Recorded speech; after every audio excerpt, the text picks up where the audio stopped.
Okay, we good to go? I'm ready. Are you ready? I've got my little red knobber on here. I'm good to go. Welcome to the Broker Loaded Podcast, everybody. I'm Kurt Studley. I'm Dan Grimes. We're realtors. Yes, we are. We have a podcast about real estate. That's Yeah. what the Broker Loaded Podcast is all about. We've been talking about the kind of things that your realtor should be doing for you. Yeah, what to expect from your realtor. Last week's was if you're being represented as a buyer, and this Right. week it's on the selling side. Yes, we're going to talk about what you should expect if you're selling your home, the kind of things you should expect your realtor to talk to you about, you should be doing, all those sorts of things.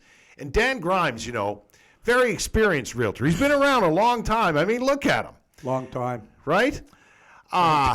He has been abiding by his 10 steps when it comes to providing service to a seller of a home. And I think they're tried and true. Hey? Yeah, they are.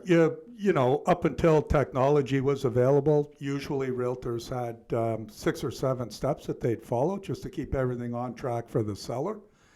And we decided to talk about it today because I think there are some realtors, not all, majority of them, are doing fine. They follow a plan that they have. Right.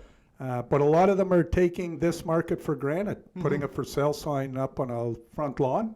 Yep. And just waiting for the home to sell. Yeah, But that's not what it takes. could be a missed opportunity, and you're not really maximizing the value of the property. No. In all cases. Ultimately, that's one of the things we're responsible for doing. Yeah. Ladies and gentlemen, I just want to alert you, I'm wearing the special edition Dan Grimes reading glasses today. Let's see. Oh, brilliant. So we're going to go through these 10 steps with you. So as realtors, you may gain some information for this, but certainly as consumers, as sellers, or people interested in real estate, there's information here that is valuable. That's for sure. Yeah, definitely. And I know enough realtors, and I still correspond with many of the top realtors in Ottawa. And ones that'll talk to you. The ones that will, the few that will. Right. And nothing's changed for them. No. From pre-market that we're in now to today. They still have a plan to maximize the value of their client's home. Right. Ensuring they get the most money. No matter what the circumstances. Circumstances, markets change. Yeah. And we've seen that happen around here in Ottawa for a few years now. And at some point, it'll change again. It's ever evolving, as they say. Which is even more important to stick to the plan, and any new realtors out there should be doing the same. Step 1 of the 10 steps to success. Actually, they're the 10-step program to successfully market and sell your home. Step 1, preparing a TMO, which is a total marketing overview. Yeah. Understanding the current market, the dynamics, demographics of the community, using all kinds of sources of information to establish a total marketing overview. Yeah, I mean, the obvious one that we like to use, well, there's a few sources of information. There's certainly the MLS system. Sure. That's where you're going to get your value. That's probably the most resourceful of the resources. Yeah, it would be. Right. But in many of the areas out, in Ottawa, or just on the outskirts of Ottawa, I guess I still refer to Riverside South or parts of Canada, Barhaven as the outskirts. Any of the capital projects that could be on the table that maybe the potential buyer doesn't know about, or even the seller know about. Right. Riverside South, for example, we first opened up the neighborhood when they put up the Strand-Herd Bridge. Right. Well, I mean, that really opened up Sure the did. possibilities in Riverside South. And now the LRT. Any of the newer neighborhoods, you might not have access to that information at the original planning stages. So, it's not bad to go onto the City of Ottawa website. It's invaluable information. Community Facebook pages, things like that. There's all kinds of information. You just have to seek it out, and your realtor should be able to help you with that and provide you information about the neighborhood that you're selling your home in. More than you already know. Yeah, Geo Warehouse as an example is a great source because it'll give you the breakdown by percentage of walk-up condos, townhomes to single-family homes. Right. Right. go into more detail when you're being interviewed. And that's why there's different types of marketing overviews. A total marketing overview is all encompassing. It looks at various things that would affect the sale of your home. Or the value of your home, Right. or potential Right. appreciation in the value of your home. Again, not as prevalent today because homes are selling for, top dollar, but it's still very important if you're going to buy a home in a neighborhood to understand what the city may have planned for that area. Wouldn't you want to know that? I know a buyer would. Yeah. Step number 2 of the 10 steps, assessing the value of your home and reviewing a market analysis. This is super important, and I don't know if all realtors do this, but I know it's top of the list for me when it comes to talking to sellers and or buyers about the market analysis. Going through that with a client is super important. Yeah, and we say market analysis because we separate a market analysis and differentiate it actually between a CMA, a comparative market analysis. Right. Because in the ultimate pricing of your home, if a realtor has done their homework and has discovered something that could be beneficial to the neighborhood that might not currently be public knowledge, we'll include that, or you should include it in the CMA. It's just not all about numbers. No, there's a lot of factors out there that contribute to an analysis, or part of an analysis of a market, be it a home market or any other kind of market. So getting that information and coming up with something you can pass along to your client. Well, it could increase the value. livability of the neighborhood. Information that you find. Sure. Absolutely. Right. I mean, we're still waiting for an indoor arena and a swimming pool out here. In Riverside South, you mean? Yeah, Riverside South. They've been talking about it. I'm surprised there's no arena out here, or a community center type thing where. Yeah. There's not, eh? No. No. No. You drive into Manotick. It's one of the fastest growing neighborhoods in the Ottawa area, that's for sure. Yeah, I think that spanning south mostly. The next mayor of the city is going to have to deal with it. Certainly, the next councillor. You mean the mayor of Ottawa? The mayor of Ottawa. Oh, I thought you were the mayor of Riverside South. No. Okay. That'd be Mayor Facebook Susan. Assessing the value of your home and reviewing a market analysis was step number 2. Very important. All of these are very important. Yeah, they are. Step number 3, establishing and setting the most effective marketing price. Again, you're watching and listening to the Broker Loaded podcast. We're talking about what your realtor should be doing for you when it comes to selling your home. So establishing and setting the most effective marketing price. Well, I mean, that's not necessary, as we discussed prior to, and you're seeing it in this market now. Right. The most effective marketing price may not be the same price as the value that your realtor has put on their home. And, and most realtors will understand what I'm talking about. We seem to be trending where a value of a home is worth $700,000 and somebody's listing it at $500,000. That is a common problem. I don't think it happens all of the time. I don't think, but it's been recognized by the general public. There's no question about that. Yeah.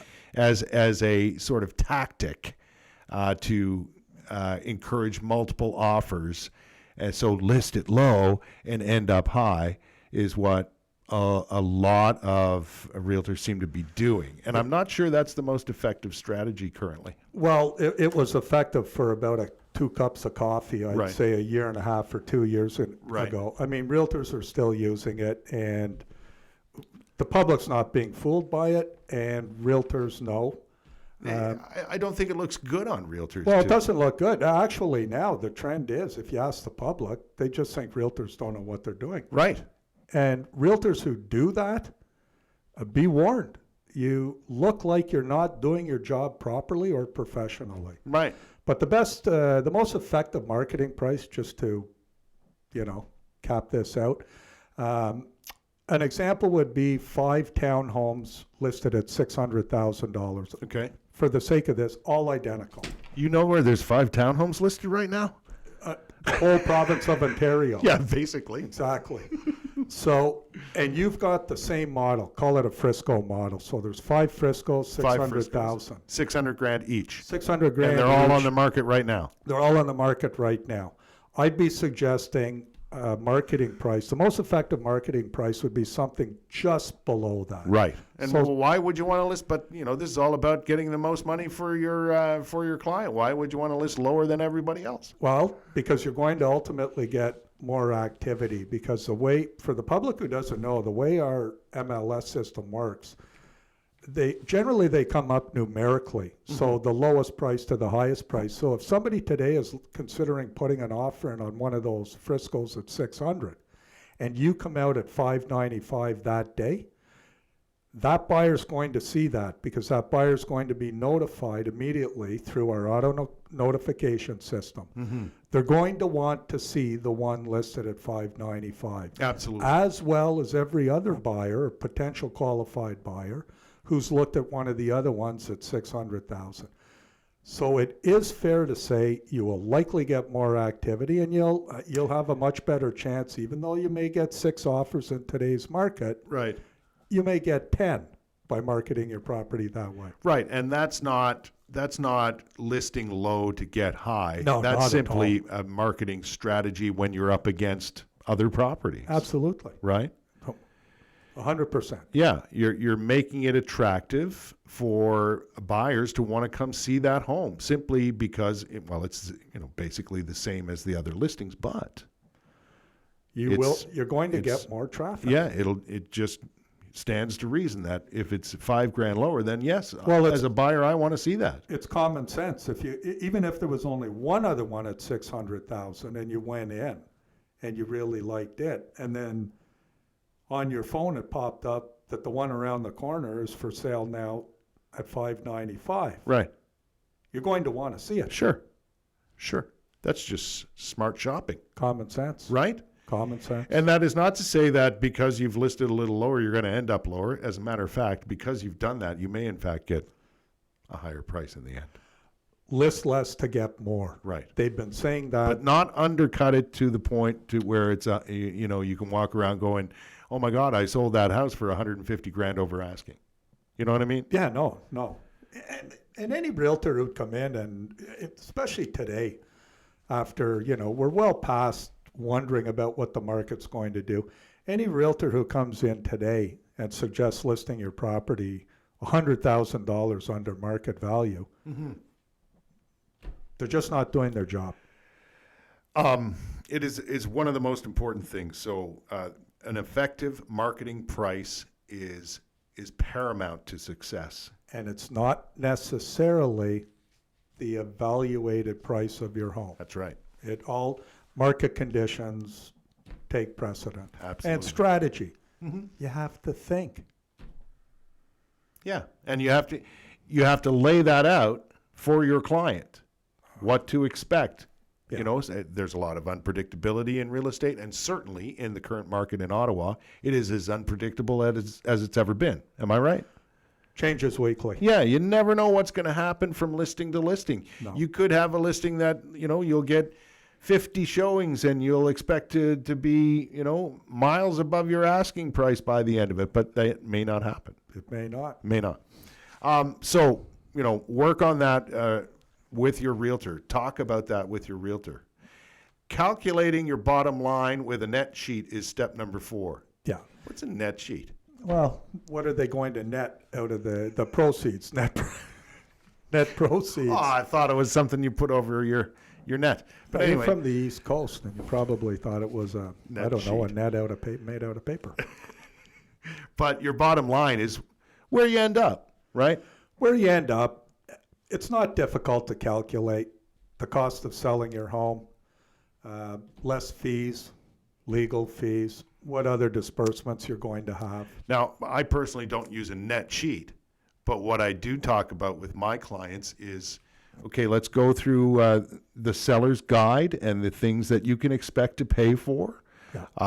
Your lawyer's fees, your land transfer tax, all that sort of thing that you might encounter along the way. Yep. So you're aware of them, and your realtor should be explaining those things to you. Oh, even if I digress a comment about a buyer, there's still a lot of buyers who get caught off guard with the land transfer tax. Yeah.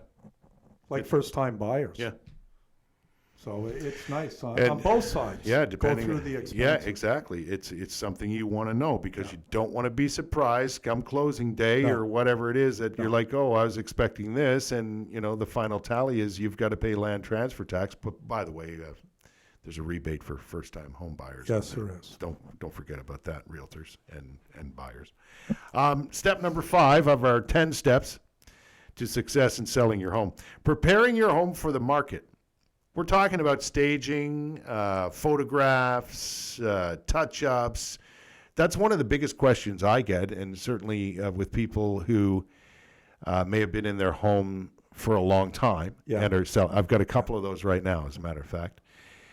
They want to know what they need to do to get their home. How do they get their home spruced up, let's call it, for listing and to put its best foot forward when it comes to listing their property, so you can get the most bang for your buck, sort of thing. But there's a lot that goes into that when it comes to preparing your home, because circumstances are different in each and every home that you may list.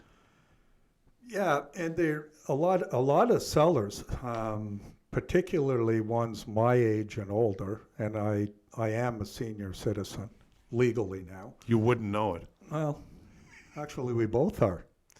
Am I a senior now? Yeah, you qualify for CP. Yeah, you can collect. Can I? Yeah, you can. At 60? Yes, you can. What do I have to do that? Just apply for it. Everybody is. Nobody tells you to wait to 65 anymore. Yeah, you knew that. You're just playing me.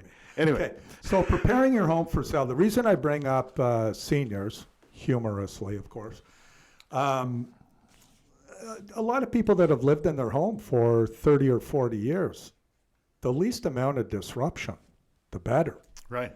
And don't be going into somebody's Alta Vista home where they've been living in it for 50 years and go all Kardashian on them and maybe want to remove all the furniture and bring in new modern furniture. Right. We're talking about, basic things that can just make the home show better and show larger. Like we were discussing your latest listing today. Right. And you said there's broadloom, there's wall-to-wall carpet throughout the living room. Mm-hmm.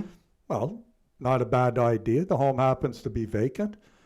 Just pull out the broadloom. It literally takes 2 people 15 minutes to do that. Sure. And take pictures, and the hardwood floors exist. Right. I happen to take a large area carpet that has a coffee table on top of it for photographs.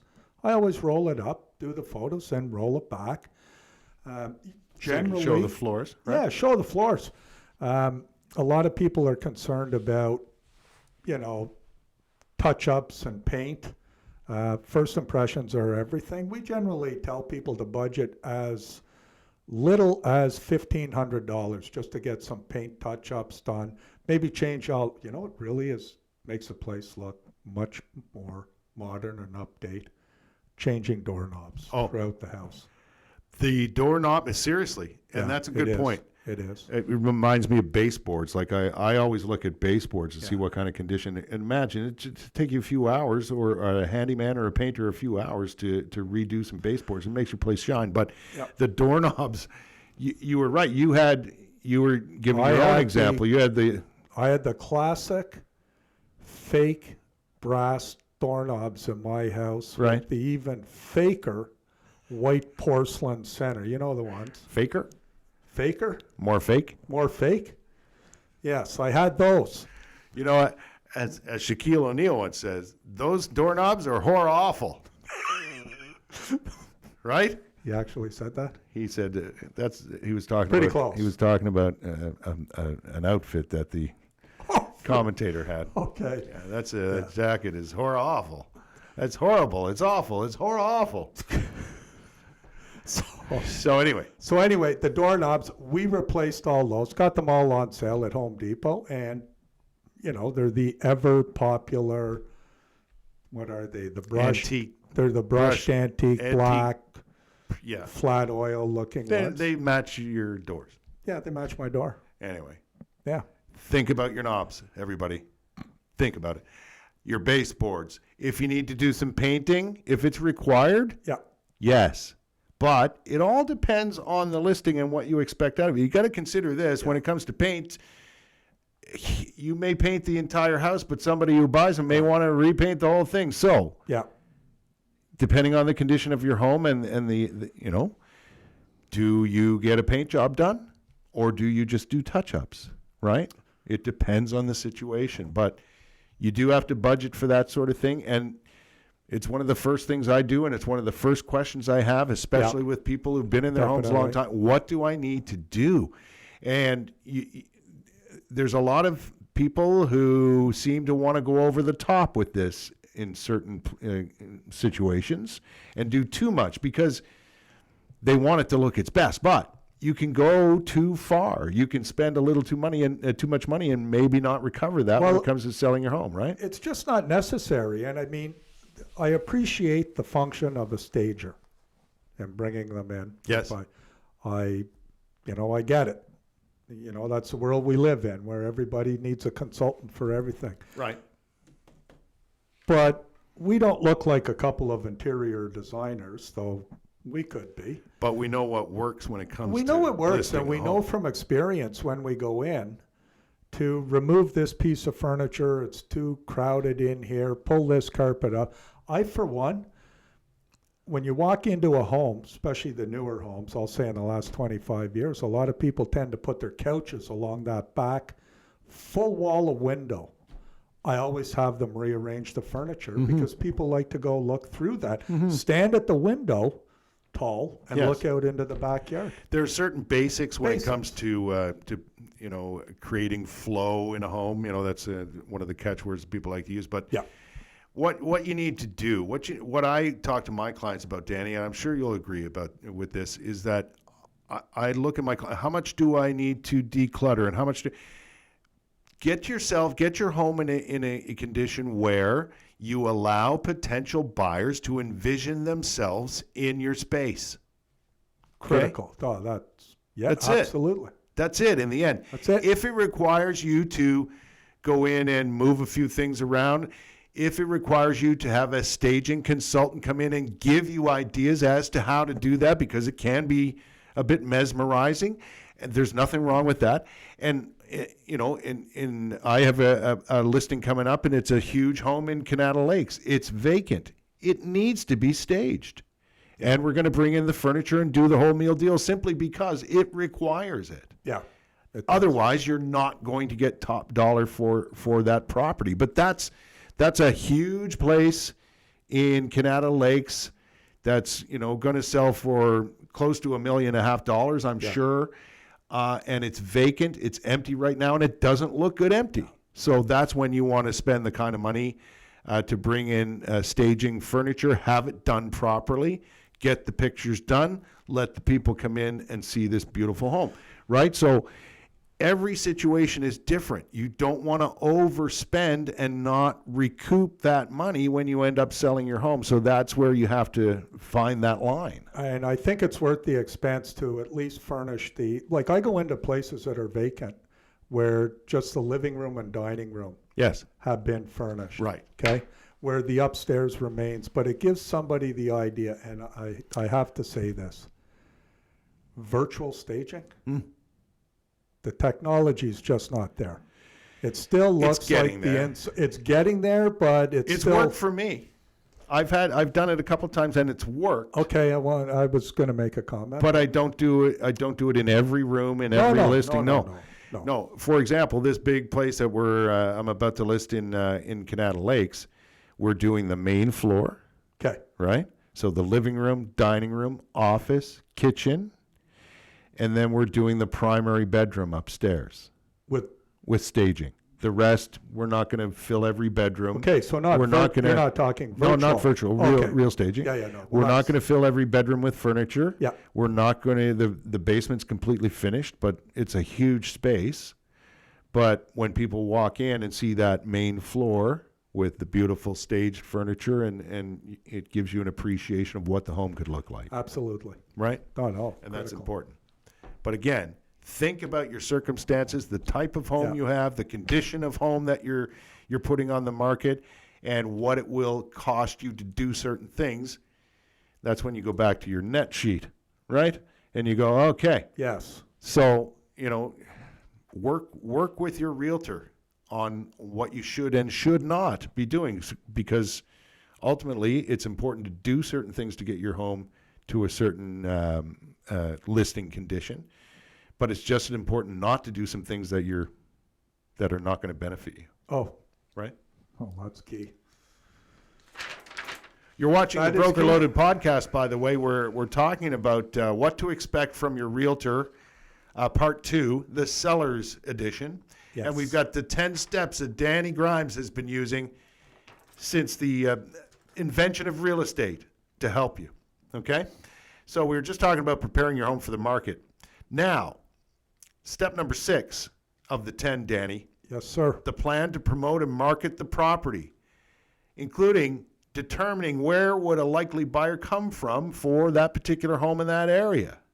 So, there's a lot to unpack from that. Well, yes, there is.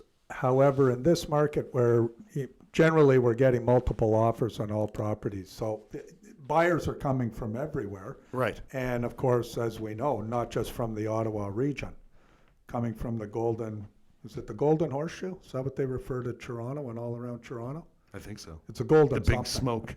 I don't know why they call it the Golden. I don't know. Nothing gold there since 1967. Oh, boy. Wow. Yeah. Wow. You win a few games with your red knobby microphone there, and your Montreal Canadiens, or what, are they going to win the cup again? Parade routes being planned, as we always do. We're that confident. Wow. We they'll- always do every What, year. they're almost up to 15 wins on the season now, eh? Do we have 15? I No. don't think so. I said almost. Almost. Okay. I think they had 9 when Martin Saint-Louis took the helm. So maybe Right. they're at 15, 14 or 15. Yep. Anyway. So where a buyer, again, not as prevalent, not as prevalent today. No, where a buyer comes from, no. But if realtors are going to be spending marketing dollars and advertising dollars, then spend it where a likely buyer is going to come from. Everything else is self-promotion. That's why we all get those realtor cards in our mailboxes. Right. As a matter of fact, I would say 3 out of 4 that we get now Yes. don't even have a property being advertised. No. No, it's just self-promotion, which Yeah. they got to do. Of course they have. I to. get that. Of course they have. Well, of course. Yes. I use door hangers. Yes. So, for example, we're currently doing this podcast from an exclusive mansion in Riverside South. Yeah. If we're targeting buyers who would want to buy this property, for Right. example, where would we target? Well, this is a single-family home, a large single-family home in a residential neighborhood, relatively new neighborhood, comparatively speaking. So, would we target, well, I don't know, people who are living in townhomes now, You would think. right? Yes. Because they're moving up, They're moving up. right? And somebody in a 2-bedroom walk-up condo will be looking for that townhome or possibly going straight into a single-family home. Exactly. I'll tell you who's not going to buy it. Who? My neighbor on either side of me. Nope. Now, why would that be? Because they already have a house in the And they neighborhood. see the for sale sign on one's front lawn. Yes. So, Yes. Now, mind you, that is often a good source for qualified buyers simply because the people next door to you might have friends who are trying to get into their no, neighborhood. everybody has a friend right. who they want living So, there. So really the other thing about marketing your home today, though, is also a lot of the pre-marketing hype that we're seeing before it goes on MLS. Right, right. Now, we're not going to spill the beans on how either one of us do that, but that's No. certainly something any realtor worth their salt Pre-promote. pre-promote. Get Meaning- on it. Don't wait just to list it on MLS. No. A lot of the groundwork you should be doing happens before that. You know what? That for sale sign on your front lawn when people are calling in this type of market, when they're told they can't see it for another few days, you're building your hype. Yeah, simple. You're building your hype. Okay, so lots to go into promoting and marketing your property, Yeah. but make sure your realtor is prepared and has a plan. You must have a plan. And realtors have the ability to impart that plan to your client so they understand what you're doing, Well, right? most realtors, not all. No, but that's what realtors should be doing. That's, of course, they should be doing that. Step number 7, we're talking about the 10 steps that Danny Grimes has followed for decades. I didn't invent them. I No. just accumulated them. The 10 steps that will help you successfully market and sell your home. So number 7, qualifying the buyers that will be viewing your home. Now there are 4 types of buyers. Boy, One. What's one? qualified and ready to buy today or in the next 30 days. The best kind. The best. 2. Qualified and wanting to buy and close a deal in the next 60 to 120 days. The second best kind. Second best. And then those are the 2 people. Those are the 2 groups of buyers that we want. when They're the selling your only home. 2. We don't want the other 2. You do not want the next 2 coming Number through 3. your home. Number 3. Number 3 would be somebody, unfortunately, not everybody will qualify to buy a home in their lifetime, but Right. they will go out with a realtor and go through homes. I don't, especially in today's COVID era, do you really want people who aren't qualified coming through your home? Nope. No. No, there's no reason for them to be there other than to satisfy their own curiosity and spend a Sunday afternoon No. and keep a realtor busy. And the 4th group The fourth of group, buyers, the fourth group of buyers that are going to, well, they're not qualified, they're not even buyers. No. They're just people who have a hobby of going out on Sundays, seeing as many yeah, open houses as they can. yeah, They'll call up a realtor and say, we're looking to buy a home in a particular area, look at all the homes. Generally, they're looking for stealing your decorating ideas, stealing your decorating just ideas. want to see inside your house. Or, They could be neighbors. as many of us have experienced, Yes, somebody who wants to look at a home and then conveniently, when they're in your car, wants to stop at the Independent or the Metro on the way home to pick up groceries. yeah. What are you going to say? Well, Mrs. Jones, it'd That's be when my I put pleasure. the Uber sign and put it on my dash. That's right. Okay, so qualifying buyers. That means, and even if these buyers are not connected to you as a realtor, if they're another realtor's buyers, you want to ask those questions of your realtor colleague. Are your buyers qualified? Sometimes people ask for a letter, Oh, I can, right? yes. A letter from the bank or a mortgage lender that says they qualify. Well, don't be shy to ask for that if you're a No. realtor. And if you're a buyer, don't be shy to get one of those and have it in your pocket. Yeah. It'll help you. Now, we know the difference between pre-qualified and a commitment. Even if they're carrying a pre-qualified letter, and we can all get qualified, pre-qualified, we can both be pre-qualified today, right in front of this Absolutely. camera in the next 3 minutes. Yes. Talking to a real human Yes. on the phone. Yes. Based on the information we provided them. But at least it tells your realtor that they are starting the process and they have gone in to talk to somebody. Right. I like that one. Okay. That's it. Number 8, assisting a buyer in making a buying decision. Yeah, and this goes to, ultimately, this would be one of our own buyers. Ultimately, this goes to assisting our seller as well. Right. Because what we like to do is share all of the information that we've gained in 1, 2, and 3. So with a buyer, we'll share the information that we found out with the TMO, Total Market Overview, Right. all of the numbers that active now, conditional sales, expireds, and solds to come up with our value, Right. and then how we determine the most effective marketing price. But generally number 1 and 2. Right. What that allows for is particularly first-time buyers. And agents take note. It gives that buyer all of the information so they feel much more confident in proceeding with an offer. Right. Especially today, they're being rushed into offers when they go into a home. They're being told you have to move right now on this home, and it's going to be a multiple offer situation.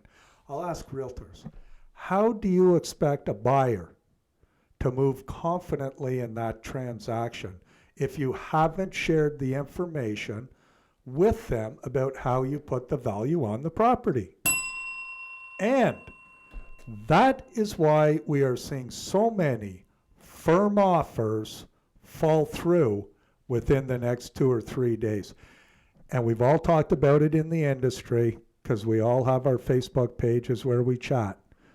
Deposit checks not being delivered, you know that's going to be a fall through deal. You do not want that scenario as a seller, nor do you want it as a buyer. Now, so share all happens- the information so it your happens- buyers are confident. It happens way more often than you would actually think. And it's happening a lot these days because they're being forced into cash offers. Step 8 was assisting a buyer in making a buying decision. Yes. But keep in mind, and this leads to step 9, negotiating on your behalf. Your realtor, who you've listed your home with, works for you. You, the seller. Please keep that in mind. And your realtor, as I say over and over, please keep in mind, I work for you. Yeah. If somebody calls me and sees my sign on the property, or their neighbors told them or whatever, and says, I want to see that property, and they want to put an offer in on offer day, or they want to put an offer in right away, whatever the scenario might be. If they call me and I'm the listing agent, I work for the seller. Plain and simple. Plain and simple. If I happen to bring in a buyer, I'm simply providing them with what's called customer service and facilitating the offer and or deal that may come of it. But I always work for the seller. Yeah. Drives me crazy because It's annoying when you... all we are is a conduit between somebody who wants to buy and is excited about it and somebody who wants to sell their home. Right. Don't overcomplicate it. No. In between. No. Recognize who you work for. Yeah. Sellers, your realtor works for you, or at least should. Right. And understand that relationship and impart that relationship to your client, right? Because sometimes it's difficult for people they've got a lot of information coming at them that, it's all the time. It's like, oh my God, what? There's multiple offers, and then what if this happens, and what if that happens? Right. They have to understand, and that's where that level of trust comes in. The listing agent works for you, and you have to understand that and be aware of that and make sure that's the case. And the listing agent should be keeping everybody calm throughout the whole process in Right. this market. We talked about this. I'm glad my mind just triggered when you said something. In today's marketplace, we're all talking about 6 offers, 8 offers, 20 offers. The listing agent should be giving you the time to evaluate every offer that you receive, regardless of how many. They should be taking control of the whole environment through the presentation process. That's right. And that means they have to be strong enough that when you have 1 offer out of 10 and they've only given you 30 minutes to review it, that agent should be going back to any realtor who does something like that. I just don't think it's fair, but No. you got to play tough. Just calm down. You and your realtor hold the steering wheel in the whole process today, and you have a right to take as much time as you want Yes. to have every one of those offers explained to you. And any realtor worth their salt will sit down with you, put them all out, lay them out for you. I happen to be, if you've got 10 offers, I like to be at the table. I'm not doing everything by e-signature. Nope. And I'm certainly not doing anything by e-signature with the initial presentation of all those offers. with any of my older clients. No. No. You need to be present with your selling client when all those offers come in. Absolutely. Sure, you can e-sign it, but you can be in the same room and still do that, by the way. You need to be there with your client and go through the offers one by one, examining every detail that is of importance. Yeah. And if a buyer's realtor comes to you and says, here's my offer, it's 30 minutes, and that's not enough time, then it's not enough time. It's not enough time. Right? Simply not enough time. And listen, realtors, when you get these multiple offers, it's not a simple matter of going, oh, offer 7 is the highest one, and then just away you go. You really have to take a look, because you can still negotiate, believe it or not. You can still negotiate to a degree with multiple offers, because there may be parts of an offer that you like, but certain parts that you don't. Maybe it's the closing date. That's a good example. Closing date's the easiest one for everybody to understand. Yeah. Maybe it's the closing date. Maybe it's not money at all. Maybe it's a few other factors, and maybe closing date's one of them. You can still go back and say, look, we like your offer. However, if we're going to work with your offer, we've got to do something about the closing date. Right. Right? There's nothing wrong with that. No. Right? But I get the impression that a lot of people think it's pretty cut and dry. You send in the offers, you get a bunch of them, and you pick the highest one, and you're done. That's not the case at all. Realtors taking it for granted. They put a sign on the front lawn. In today's market, they know the property is going to sell, and it will.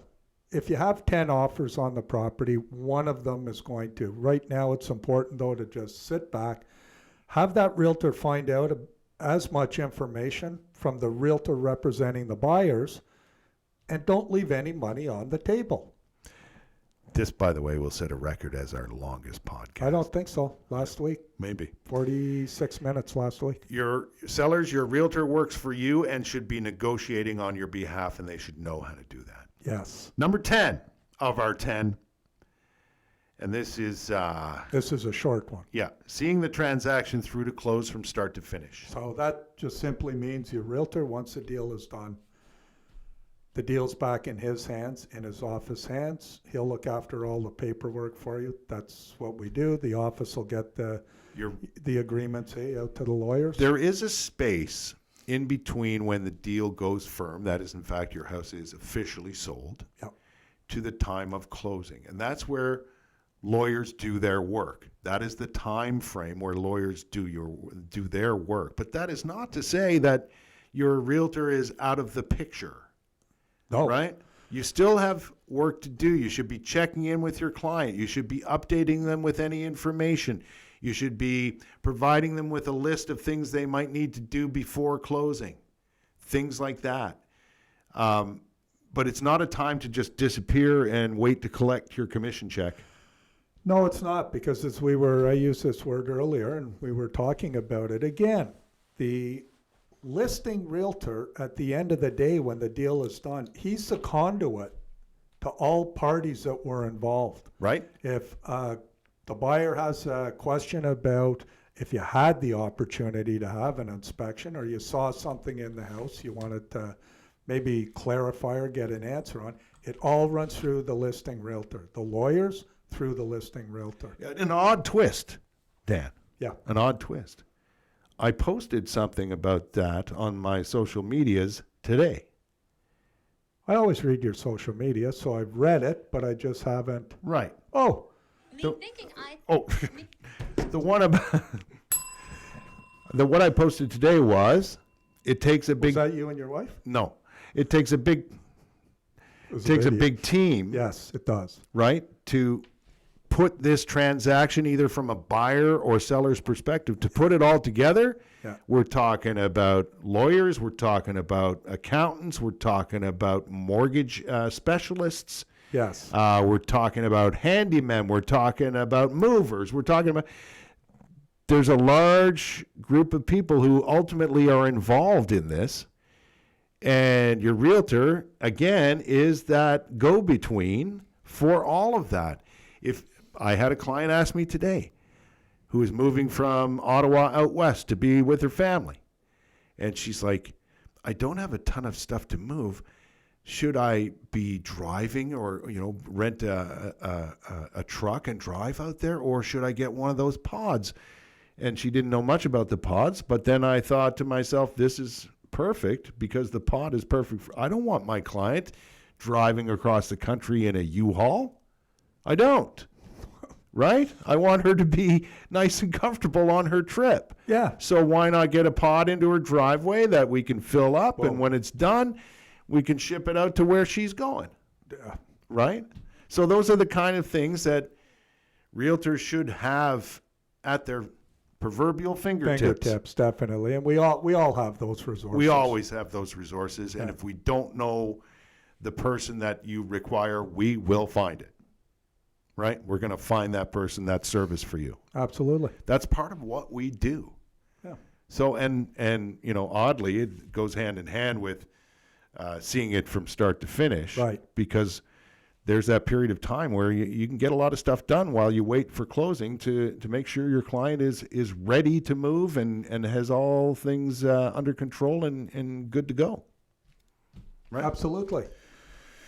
Okay, so those are 10 steps. That's a lot. Well, yeah, but there's some, and you don't use all 10, but it does keep you on track. Generally, if your realtor is following a plan, you'll have a successful sale. All parties will be happy. You'll maximize the value of your home. And I'd just like to point out something. We did all of this without what realtors would refer to as a presentation manual. Imagine that. So just my little tip. Oh, is it time for Grumpy Grimes? No, it's not time for Grumpy Grimes. I just want, most realtors will go in and open up a presentation manual. I like to tell my clients or friends from other cities, just have the realtor close his presentation manual and go through and talk like we have today to you. Because most realtors, one of the first talents that they learn is how to read upside down. We can all do it. We can all do it. Not that it's any. No. So it's nice to have a realtor who has thought I can things. only read upside down with the special edition Dan Grimes reading glasses that I'm wearing I today. think those are 1.5s. They actually enable you to read upside down. Yeah. Listen, seriously, some realtors, and God bless them, have an iPad or whatever, and they'll press play and away you go. Or they have a folder that they open and they turn the page. It's the one-on-one. It's the eye contact. We can, as realtors, we should be, and we both have that ability to sit in front of you without a manual and go through the process and understand the things you want and need to know. Yeah, it's your family's or in all likelihood, your family's most valuable asset. And I don't know any, experienced or good realtor who can't come in or meet you at a coffee shop and go right through their plan start to finish. Exactly. Because they're well-trained professionals and they've got a lot of experience in the business. Which does in fact lead us to today's edition of Grumpy Grimes. Okay, well, this might be a short grumpy. We are full-time realtors. Full-time. And we are both of the firm belief that a full-time realtor is the best realtor to represent you. Yes. Nothing against part-time realtors per se. Well, no, I have something against them. So,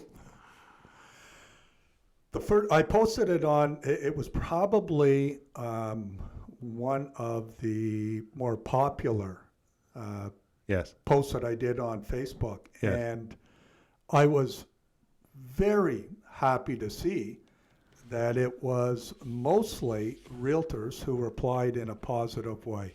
If there's one question, as a matter of fact, the first question you should ask a realtor who calls you about marketing your property or for any business or when they sit down in front of you is, do you have another full-time job that you are working at? Because I will tell you, in this market, the marketing of your family's most valuable asset, or today even more importantly, if you're working with a realtor as a buyer, you have to be working with a full-time realtor. Now, my rant. That's not it? I could go on. But I think we've had enough negative news over the last 2 years and now over the last week. True. True. Do yourself a favor. Get yourself a full-time realtor Full-time committed who is realtor. professional and willing to speak to you in person and take care of what needs to be taken care of. Simple as that. 100%. That is this edition of the Broker Loaded Podcast. What's that? Do it every one. I got to let them hang out there for a second. For those of you who watch us, you know what this Oh, right, at the bottom of the screen. bottom of the screen. So we have a Facebook page. We do. Yes. We have a YouTube channel. Yes. And we have an email. We have an email that is. All that there now? Yep. The BrokerLoadedPodcast At at gmail.com. gmail.com. The BrokerLoadedPodcast at. gmail.com. There you go. And on Facebook, it's just the Broker Loaded Podcast. You Broker can like Loaded our page, Podcast right? or Real Estate Q&A. You can find it in Broker Loaded Right. Podcast. Like our page. Like our page. Love our page. And you know what? Anybody who likes our page Yes. or follows us, Right. I think they're going to be in for a free weekend, food included, Oof. at the Red Shed Club. You're going to give away a weekend at the Red Shed? Yeah, I think I will. What do you think? Should we? That's way better than my new real estate mugs, I'll tell you that. Well, I'll throw a couple of those in. yeah, I'm thinking about it, but I'll tell you right now, if your name if you like it, Like our page. our page. Right now, you'll get 2 nights at the Red Shed, anytime Monday to Friday. Someone will, not everybody. Not everybody. You're going to make a draw sort of thing? Is that what you're going to do? Well, I just thought of it now. Well, I've thought about it, but yeah, we'll make a draw. Oh, What? we have to remind ourselves, which we've never done. At the beginning of this, we always said we would mention or support a cause. Right, We're not going to go into it right now. This is a reminder for you and myself. right. Kurt works closely and does promos for the Shepherds of Good Hope. That's correct. I happen to, there's a couple. One's, of course, the local Cancer Society. The other one, though, is the Day Smith Center for Youth Abuse Treatment. That's just basically a reminder we want to give these guys a plug. They've had a tough time over Yep. the last 2 years. Absolutely. Anything you can do to help in your community is valued, no question about it. Those are a couple of the causes close to us. I know Shepherds of Good Hope. I might as well mention it. Yeah, for sure. Have Hop for Hope coming up at Easter, so you could order a full Easter dinner, have it delivered to your home for 6. Full ham dinner done by a local chef, right? You could buy that and support Shepherd's Good Hope You as mean they for $6. for So 6 if people. if I donate, and You it's have not, to I'm buy asking, this I don't know package. the answer. It gets delivered? Yeah, if you buy this package, Yeah. it gets delivered to your home. Full ham dinner, full Easter Whatever dinner. home you want it. Or you could do it for a friend or for a family or whatever. So that buying that package helps Shepherds with their work in the community for those who are dealing with homelessness. If you've already got Easter dinner planned and you don't need to order a full dinner, you can make a $25 donation. Just go to sghottawa.com. It's easy to do. If you make a $25 donation, and get this, that will feed 10 people Easter dinner at the shelter for their Easter extravaganza that they're having. Yeah, we have to. 10 people for $25. I feel bad. I'm embarrassed that we haven't mentioned it before, and it's right at the end of this podcast, so Yeah, well, we'll do it again, but we're going to do it at the beginning next time. Just go to sghottawa.com, Shepherd's Good Hope, Ottawa.com, sghottawa.com, and do what you can. We're going to Simple. put that right down here, too. Yeah, we'll put that there. Yeah. Thanks to our Well, maybe our we'll- producer extraordinaire, Yeah, Joanna. She's the fantastic. best. She's the best, man. Yeah, she is the best. Thanks for joining us on the Broker Loaded Podcast. We appreciate your time, and we'll see you next time. I'm Dan Grimes. I'm Kurt Studley. Cheers. Thanks a lot. Cheers.